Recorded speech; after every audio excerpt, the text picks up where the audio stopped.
Big TV భక్తి సమాచారం WhatsApp ఛానల్లో జాయిన్ అవ్వండి. అన్ని విశేషాలు ఎప్పటికప్పుడు తెలుసుకోండి. ప్రేక్షకులందరికీ నమస్కారం. గత ఎపిసోడ్లో ద్వారానికి సంబంధించి కూపం ఉంటే ఏంటి, దాని తర్వాత ఎదురుగా ఒక గుడి ఉంటే ఏంటి, ధ్వజస్తంభం ఉంటే ఏంటి, ఇలా అన్నీ మాట్లాడాం కదా. అది ఎపిసోడ్ నెంబర్ 1.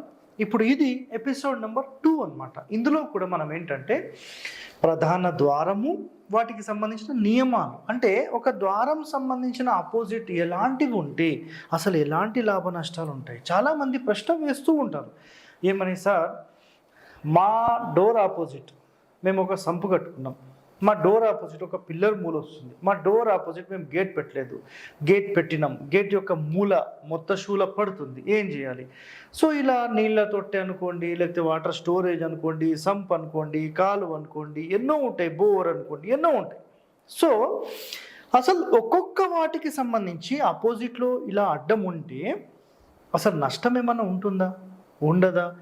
మరి మన మహర్షులు వీటికి సంబంధించి ఏ నియమాలు రాశారు, ఎలాంటి నియమాలు, అవి ఇప్పుడు మరి మనకు అవి వర్తిస్తాయా లేదా, కొంచెం క్లారిటీగా మనం తీసుకుందాం. అంటే వాళ్ళు రాసినప్పటికీ ఇప్పటికీ కొంత చేంజెస్ ఉంటాయి కదా, అలాంటి చేంజెస్ అనేవి మనం కొన్ని చూద్దాం ఏమున్నాయి అనేది కూడా.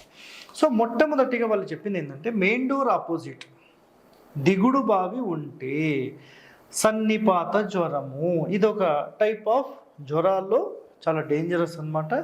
సో ఇలా దిగుడు బావి ఉన్నప్పుడు ఈ ప్రాబ్లమ్స్ వస్తాయి అనేది సింపుల్ కండిషన్. మెయిన్ డోర్ ఆపోజిట్లో ఉండొద్దు, ఒకటో కండిషన్.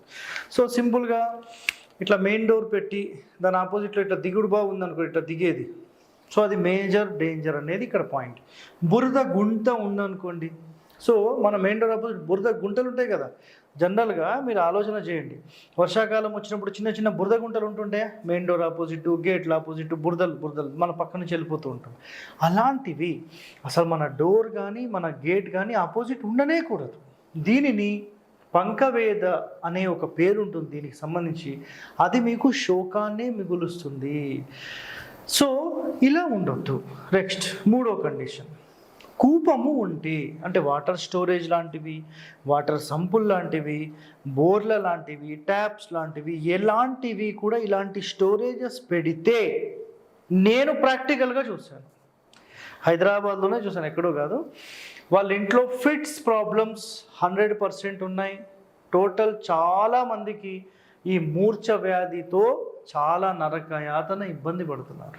పార్కిన్సన్, మతిమరుపు ప్రాబ్లమ్స్, ఇవన్నీ అంటే హెడ్ రిలేటెడ్ ప్రాబ్లమ్స్ అనేవి ఉంటాయి. దీని యొక్క తీవ్ర ప్రభావం ఈశాన్యంలో పెట్టిన మెయిన్ డోర్ ఆపోజిట్లో ఉన్న పెద్ద స్టోరేజ్ ఉన్న ఇవన్నీ తీవ్రంగా ఇబ్బంది పెడతాయి. దయచేసి ఇలా పెట్టకండి. నెక్స్ట్, మనకు కాలువ ఉంటే దుష్టత్వము తయారవుతుంది. అంటే మన మెయిన్ డోర్ ఆపోజిట్లో కాలువలు ఉంటూ ఉంటాయి, మనం దాన్ని క్లోజింగ్ ఏం చేయకుండా, అంటే దూరం ఉన్నప్పుడు కూడా దాన్ని క్లోజింగ్ చేసి ఎలాంటివి కనపడకుండా మనం చేయగలిగి చేస్తే పర్వాలేదు. లేదా దుష్టత్వము అంటే దుష్టుల్లాగా ప్రవర్తన అనేది ఆ ఇంట్లో తయారయ్యే అవకాశాలు ఉంటాయి. నెక్స్ట్, నీటి గుంట ఉంటే, సేమ్ ఇందాక స్టోరేజ్ మాట్లాడుకున్నాం కదా, సో దరిద్రము, ధన వ్యయము. గతంలో కూడా మీరు కావాలంటే ఈ ఎపిసోడ్ నేను ఒక 3 years బ్యాకే మీకు చేశాను. మెయిన్ గేట్ ఆపోజిట్లోనే ఇలా సంపు పెట్టొద్దు అని చెప్పి పెట్టాను. ఆల్మోస్ట్ ఒక 5 to 10 lakhs వ్యూస్ దాకా మధ్యలో ఉందన్నమాట అది. సో చూడాలి ఇంకెంతవరకు ఉందో. మెయిన్ డోర్ ఎదురుగా నీటి తొట్టె కానీ కుండీ కానీ ఉంటే, నీటి తొట్టెలు పెడుతుంటారు, కుండ్లు పెడుతుంటారు. సో ఇలాంటి వాటర్ స్టోరేజెస్, ఇంతకుముందు మనం మాట్లాడింది ఏంటంటే సంపులు, అంటే ఇంటర్నల్, అంటే భూమి లోపల, ఇది భూమి పైన మాట్లాడుతుంది. సో మెయిన్ డోర్ ఆపోజిట్ ఉంటే ఏం జరుగుతుంది, సో అది కూడా క్లారిటీ కావాలి కదా. సో సింహద్వారం ఎదురుగా నీటి తొట్టె కుండి ఉంటే దుష్ట సలహాలిచ్చు స్నేహితులు తయారవుతారు మనతోని. అంటే మనల్ని మైనస్లోకి నెట్టడానికి వాళ్ళు ఇచ్చే సలహాలన్నీ మనం మైనస్లోకి వెళ్ళిపోతాం. సో ఇది కూడా ఒక మేజర్ మైనస్ పాయింటే.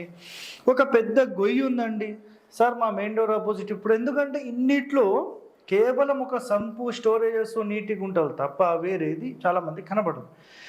నెక్స్ట్ క్షౌరశాల అంటే మన కటింగ్ షాప్స్ ఉంటాయి కదా, సో అలాంటివి ఉంటే వ్యాధులు కలుగుతాయి అని చెప్పారు.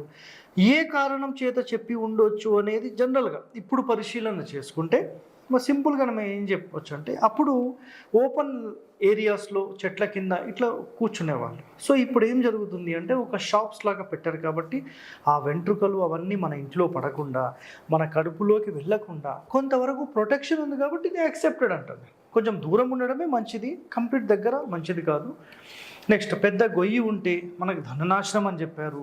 బూడిద గుంట ఉంటే వ్యాధులు అని చెప్పారు. బూడిద గుంట ఉంటే వ్యాధులు ఎందుకు అంటే ఆ బూడిద ఉంది అంటే దాని అంతరార్థం ఏంటంటే అక్కడ మొత్తం కూడా ఏదో కాలుస్తున్నారు అని. కాల్చినప్పుడు ఆటోమేటిక్గా మనకు వాసన రావడము ఇది జరుగుతుంది కదా. ఆ బూడిద మొత్తం ఆ వాసన మొత్తం మన ఇంట్లో స్ప్రెడ్ అవ్వడము, అది మనం పీల్చి మన ఊపిరితిత్తులు డ్యామేజ్ అయ్యి మన హెల్త్ అనేది ఆటోమేటిక్గా డ్యామేజ్ అవుతుంది. సో మన మహర్షులు ఎంత దూరదృష్టితో ఆలోచన చేసి ఇవన్నీ ఉండొద్దని చెప్పారు. ఏదో ఒక దానికి కారణం లేకుండా వాళ్ళు చెప్పరండి. ఇప్పుడు వచ్చిన వాళ్ళు నాశనం పట్టిస్తున్నారండి. సో ఇవన్నీ మనం జాగ్రత్తలు తీసుకోవాలి. గడప కింద సో ఇక్కడ మెయిన్ ఇంకో ఆశ్చర్యం అంటే నాకు మొన్న రీసెంట్గా ఒక చోట డోర్ పెట్టించాను. నేను దగ్గరుండి మొత్తం డోర్ పెట్టించాను. సార్ మరి మాకు వాటర్ బయటికి పోవడానికి ఏమీ లేదు, మేము గడపకు ఒక హోల్ చేసాం సార్ అని ఫోన్ వచ్చింది. ఏం చేయాలండి ఇక నేను? ఎవరండి మీకు చెప్పింది అని చెప్పి ఇమ్మీడియట్లీ దాన్ని బంద్ చేయించేసి డోర్కి కుడి వైపు అంటే లోపల నుంచి చూస్తే ఎడమ వైపు ఒక ఎగ్జిట్ చిన్న పైప్ లైన్ అనేది మెయింటైన్ చేసి వాటర్ అంతా వెళ్ళడానికి సెట్ చేశాం. సో అది క్లియర్ అయిపోయింది. ఒకవేళ ఈ గడప కింద నీరు పోతే ఏమవుతుంది సార్ అని మాట్లాడతారు కదా. సో గడప కింద నీరు పోతే ధన వ్యయము, సంతాన హాని అనేది కలుగుతుంది అనేది శాస్త్రం చెప్పింది. సో దానికి కూడా బ్యాక్గ్రౌండ్లో ఏదో కండిషన్స్ ఉంటాయి. ఎక్కడి నుంచి అయితే లక్ష్మీదేవి ఎంటర్ అవుతుందో అక్కడి నుంచే ఈ ఎగ్జిట్ పెట్టడం వల్ల నాకు తెలిసి ధన వ్యయము ఎక్కువ అవ్వడము, ధన నష్టము అనేది ఖచ్చితంగా ఉండొచ్చు. కానీ సంతానమునకు హాని అనేది ఎలాంటి కండిషన్స్ని బేస్ చేసుకొని చూడాలి. సో నెక్స్ట్ పాయింట్ మళ్ళీ సార్ అసలు ఇవన్నీ ఏ శాస్త్రంలో ఉన్నాయి, ఇవన్నీ ఎక్కడ ఉన్నాయని చాలామంది అడగవచ్చు అండి. సో ఇది మీకు 211th పేజ్ మనకు గాయత్రి వాస్తులో ఇది ఉంది. మీరు కావాలంటే దీనికి సంబంధించి ఇవన్నీ కూడా చేయొచ్చు. నెక్స్ట్ కుమ్మరులకు సంబంధించిన సారే అవము ఉన్న సంతాన నష్టము, నెక్స్ట్ హృదయ రోగాలు అని చెప్పారు. అంటే వాళ్ళు కూడా మళ్ళీ కాల్చడం లాంటివి చేయడము, నెక్స్ట్ ఇదంతా కుండలు చేయడానికి ఉంటుంది కదా. సో అపోజిట్ చాలా డిస్టెన్స్ తక్కువలో ఉండొద్దు అనేది ఇక్కడ కాన్సెప్ట్. దాని మించి ఇక్కడ ఏం లేదు. నెక్స్ట్ దంపుడు రోలు కానీ దంపుడు శాల కానీ ఇవన్నీ ఏం చేస్తాయి, ధనహానిని కలిగిస్తాయి. సో అవి కూడా ఉండొద్దు అని చెప్పారు. నెక్స్ట్ ఇక్కడ ఇంపార్టెంట్ పాయింట్ అండి. ఈ వీడియో నేను 2021 లేదా 2022లో చేశాను. కదిలించలేని పెద్ద బండరాళ్ళు శిలలు అశ్మరీ రోగం శోకమును మిగులుస్తాయి. సో పెద్ద పెద్ద బండరాళ్ళు అనేవి మన ద్వారం ముందు కానీ గేట్ ముందు కానీ ఉండొద్దు అని చెప్పేసాను. సో దీనివల్ల ఏమవుతుందంటే దంతవేద అంటారు అనమాట. దీన్ని దంతవేద అనబడి శోకాన్ని రోగాలను ఇది కలగజేస్తుంది. సో ఇది చాలా చాలా డేంజర్. నెక్స్ట్ చివరగా ద్వారం ముందు ఎదురింటి ద్వారం ఉంటే విరోధము అంటే విరోధం అంటే ఎందుకు అవుతుందంటే ఆపోజిటే 2 ఇండ్లు ఉన్నాయండి. ఇట్లా ఆపోజిటే 2 డోర్లు ఉన్నాయి. ఇక్కడ నుంచి ఇట్లా వచ్చినప్పుడు అంటే ఆటోమేటిక్గా ఈ చూపులు అనేవి ఇటు కదులుతూ ఉంటాయి. ఏమమ్మా మా ఇంట్లో చూస్తున్నావు, నేను ఎందుకు చూసినా, ఈ చిన్న మాటతో ఇవి ఇబ్బందులు కలిగించవచ్చు. సో వాళ్ళు ఎలాంటి అబ్జర్వేషన్ చేశారని మనకు తెలియదు కదా. సో ఇక్కడ ఇన్ని చూస్తే ఎదురింటి వాళ్ళతోని విరోధాలు అన్నారు, ధన నాశనము అన్నారు. అంటే లక్ష్మీదేవి వచ్చి ఇక్కడ నుంచుంటే 2 ద్వారాలు ఆపోజిట్ ఉంటాయి, అటు పోవాలో ఇటు పోవాలో ఆమెకే తెలియదు కాబట్టి ధన నాశనము, ఖర్చు. సో ఇక్కడ ఎన్నో కండిషన్లను ఆధారం చేసుకుని మనకి ఈ ద్వారాలకు సంబంధించిన నియమాలు మనకు చెప్పడం జరిగింది. సో నిజంగా నేను ఒక్కటి చెప్తానండి మీకు, మనము బాగుండాలి అని అనుకుంటే నిజంగా ఇవన్నీ పాటించడంలో తప్పేముంది? ఆలోచన చేయండి. ఏమైనా మనం కొత్తగా అడిషనల్ ఫిట్టింగ్ చేస్తున్నామా? కారు కొన్న తర్వాత దానికి ₹1,00,000 ఏమైనా ఐటమ్స్ చెప్పానా మీకు? ఇల్లు కట్టేటప్పుడు ఇవన్నీ మనం లేకుండా చూసుకొని ప్రశాంతంగా జీవితాంతం సుఖ సంతోషాలతో ఉండాలని కోరుకుంటున్నాం. సో ఈ కండిషన్స్ చూడండి. తరువాయి ఎపిసోడ్లో ఇంకా ఈ ప్రధాన ద్వారానికి సంబంధించి ఇంకా కండిషన్స్ ఏమున్నాయో తెలుసుకుందాం. ఓకే, అప్పటి వరకు ధన్యవాదాలు. థ్యాంక్ యూ అండి. For more videos like this, subscribe Big TV channel.